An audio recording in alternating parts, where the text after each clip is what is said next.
পূর্বাঞ্চলের প্রকল্পে প্লট দুর্নীতির অভিযোগে ক্ষমতাচ্যুত সাবেক প্রধানমন্ত্রী শেখ হাসিনা তার মেয়ে সাইমা ওয়াজেদ পুতুল ও ছেলে সজীব ওয়াজেদ জয়ের বিরুদ্ধে দায়েরকৃত ৩টি মামলার সাক্ষ্য গ্রহণ শুরু হয়েছে।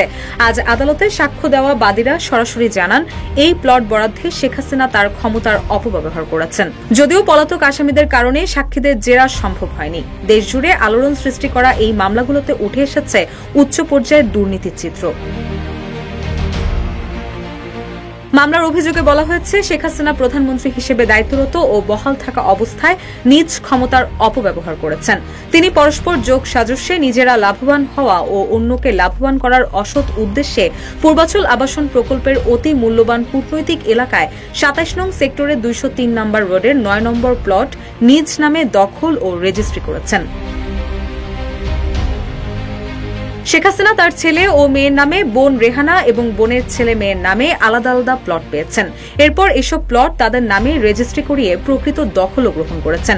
এর মাধ্যমে তারা মিলে প্রতারণা করে অবৈধ সুবিধা নিয়েছেন এবং বেআইনিভাবে অন্যদের সুবিধা দিয়েছেন। এসব কারণে তারা একসঙ্গে মিলে শাস্তিযোগ্য অপরাধ করেছে বলে অভিযোগ আনা হয়েছে। ওয়ালটন এখন দেশের সীমানা পেরিয়ে পৌঁছে গিয়েছে ৫০টিরও বেশি দেশে।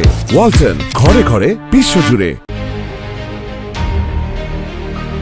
এর আগে ২০০৮ সালে রাজউক এই প্রকল্পে প্লট বরাদ্দের জন্য বিজ্ঞাপন দেয়। পরে ২০০৯ সালের ১২ এপ্রিল সংশোধনী বিজ্ঞপ্তি জারি করা হয়। মামলার ৩ জন বাদী তাদের সাক্ষ্যে জানিয়েছেন, এসব প্রকল্পের প্লট বরাদ্দের জন্য বিজ্ঞপ্তিতে নির্ধারিত সময়ে আবেদন করেননি প্লট প্রাপ্তরা। এর মাধ্যমে রাজউকের বিধি লঙ্ঘন করা হয়েছে। গণ অভ্যুত্থানের মুখে গত ৫ আগস্ট শেখ হাসিনা দেশ ছাড়ার পর গত ডিসেম্বরে তাদের বিরুদ্ধে পূর্বাঞ্চল নতুন শহর প্রকল্পে ১০ কাঠা করে ৬টি প্লট বরাদ্দে অনিয়ম ও দুর্নীতির অভিযোগে অনুসন্ধান শুরু করে দুদক।